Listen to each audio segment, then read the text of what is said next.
नमस्कार दोस्तों, मैं हूं कुलदीप चारण। स्वागत करता हूं आप ही के नए चैनल स्टेनो स्टेशन में।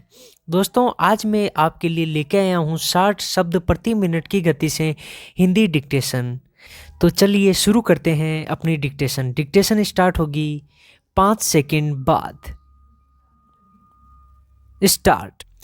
फुटपाथ को आशियाना बनाकर रात बिता रहे राजस्थान के श्रमिक परिवारों को सपने में भी अंदाजा नहीं होगा कि सोमवार की रात उन पर काल बनकर टूटेगी।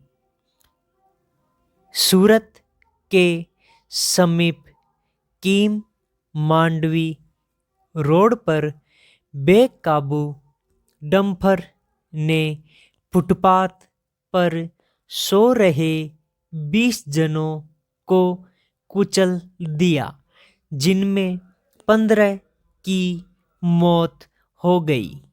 इन दिनों मनाए जा रहे सड़क सुरक्षा माह की शुरुआत में ही हुए इस हादसे ने यातायात नियमों की अनदेखी के साथ श्रमिक सुरक्षा के सरकारी दावों की पोल खोल दी है। पैरा। कभी कोचिंग संस्थानों में तो कभी अस्पतालों में जानलेवा आग की घटनाओं के बाद यह हादसा गुजरात सरकार की कार्यप्रणाली पर तो सवाल उठाता ही है, लापरवाही के सितम की नई कहानी भी कहता है। विराम। दिन भर हाड़ तोड़ मेहनत करने के बाद रात को सोने के लिए भी खुले आसमान का सहारा लेने वालों की पीड़ा भी किसी को नजर नहीं आती। पूर्ण विराम।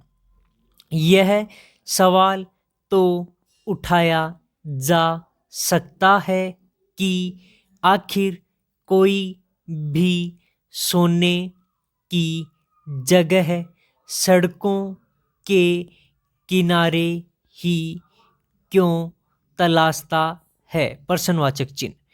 लेकिन बड़ा सवाल सरकारों पर भी उठता है, जो सर्दियों में रेन बसेरों के इंतजाम से लेकर बेघरों को घर देने के लंबे चौड़े वादे करती है, लेकिन ये भी कागजों में ही ज्यादा नजर आते हैं। पूर्ण विराम।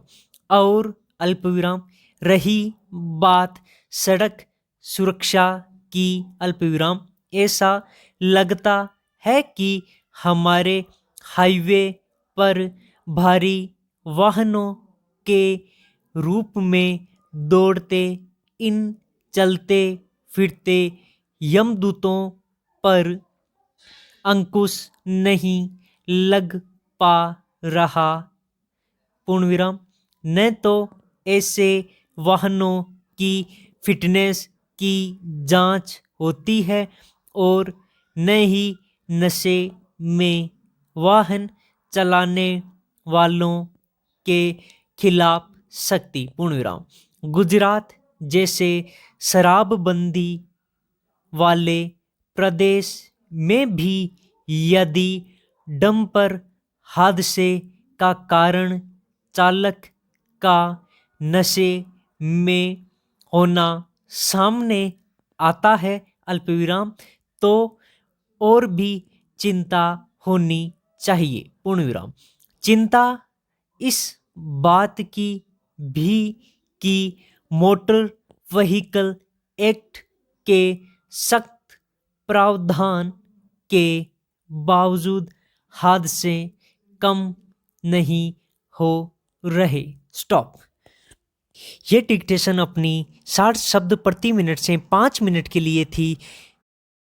इस पैराग्राफ को लिखते समय अगर आपसे कई शब्द मिस हो गए या फिर कई लाइनें मिस हो गई है तो आप इस पैराग्राफ को तब तक लिखते रहिए जब तक आप उसे पूर्ण तरीके से सही रूप से ना लिख लें। और मैं आपसे ये भी कहना चाहता हूँ कि जब भी आप डिक्टेशन लिखें तो ईयरफोन का प्रयोग ना करें। डिक्टेशन लिखने के लिए आप होम थिएटर का प्रयोग भी कर सकते हैं। धन्यवाद। यह डिक्टेशन राजस्थान पत्रिका से ली गई है।